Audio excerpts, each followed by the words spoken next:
বিএনপির প্রতিষ্ঠাতা ও সাবেক রাষ্ট্রপতি জিয়াউর রহমানকে প্রতিবেশী দেশের ছকে হত্যা করা হয় বলে বিস্ফোরক দাবি করেছেন চট্টগ্রামের তৎকালীন যুবদল নেতা একরামুল করিম।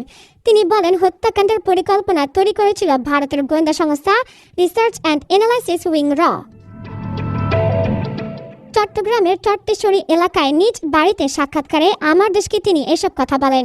একরামুল করিম চট্টগ্রাম মহানগর যুবদলের সাবেক সভাপতি ও প্রবীণ বিএনপি নেতা। তার বয়স 72 ছুঁই হলেও গলার স্পষ্টতায় বয়সের ভার টের পাওয়া যায় না। তিনি বললেন, জিয়াকে নিয়ে বললে আজও গায়ে কাঁটা দেয়। মানুষটা দেশের জন্য বুক দিয়ে দাঁড়িয়েছিলেন, অথচ কাকে বিশ্বাস করেছিলেন তা হয়তো শেষ মুহূর্তেও বুঝে উঠতে পারেননি। 1970 সালে সাতক্ষীরার শ্যামনগরের তালপট্টির দক্ষিণে বঙ্গোপসাগরে জেগে ওঠে একটি চর। এর নাম দেওয়া হয় দক্ষিণ তালপট্টি, কিন্তু ভারত দ্বীপটির মালিকানা দাবি করে। বিষয়টি নিয়ে চরম উত্তেজনা দেখা দেয়।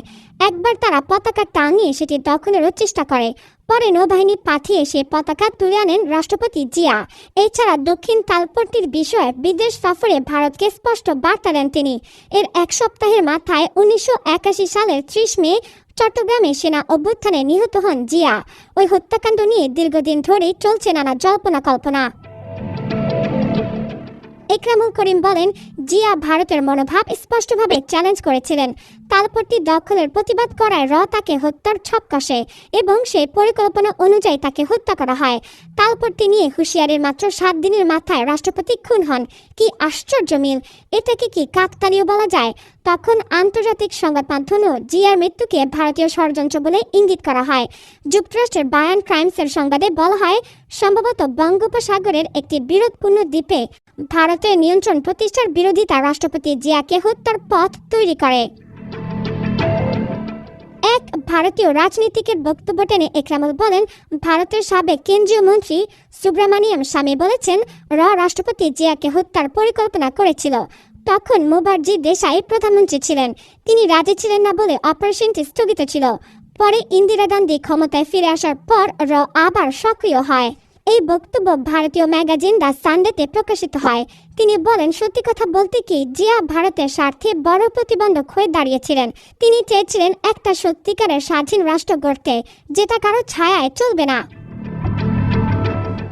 1977 সালের পর থেকে রাষ্ট্রপতি জিয়া পার্বত্য চট্টগ্রামের বিষয়ে কঠোর অবস্থান নেন।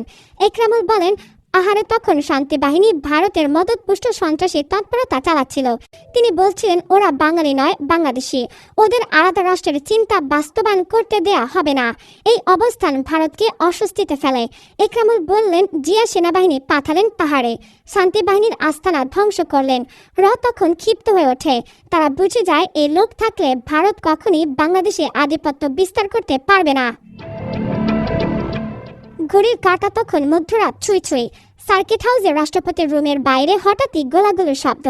একরামুল বলেন, সেই রাতে চট্টগ্রামের মানুষ একটা গর্জন শুনেছিলেন। একটা রাষ্ট্রের স্বাধীনতার ভিত ধসে পড়েছিল। সার্কিট হাউসের দেয়ালে আজও রক্তের দাগ আর বুলেটের গর্ত রয়েছে। এখন সেটি জিয়া স্মৃতি জাদুঘর নামে পরিচিত। তিনি বলেন, প্রতিবার যখন সেখানে যাই মনে হয় যেন জিয়া সাহেব সেখানে দাঁড়িয়ে চিৎকার করে বলছেন, বাংলাদেশ বিক্রি করে দেবেন না। দেশের ভেতরের বিশ্বাসঘাতক কারা? এমন প্রশ্নের জবাবে একরামুল বলেন, রাষ্ট্রপতিকে হত্যার মতো ঘটনা শুধু বিদেশি গোয়েন্দা সংস্থা একা করতে পারে না। দেশের ভেতরে থাকা কিছু উচ্চ পর্যায়ের বিশ্বাসঘাতকও ছিল, তবে তাদের নাম আমি বলতে চাই না। যারা সেই সময় একবার মুখে জিয়া জিন্দাবাদ বলেছে, আবার পরে হাত মিলিয়েছে সামরিক শাসকদের সঙ্গে, তাদের নিয়ে প্রশ্ন তোলা উচিত। তিনি আরও বলেন, তরুণ প্রজন্ম জানে না দক্ষিণ তালপট্টি কি, কেন পাহাড়ে সেনাবাহিনী মোতায়েন করা হয়েছিল, কিভাবে ভারত বাংলাদেশের রাজনীতিতে হস্তক্ষেপ করে আসছে। এই কথাগুলো না বললে ইতিহাস অন্ধকারে হারিয়ে যাবে।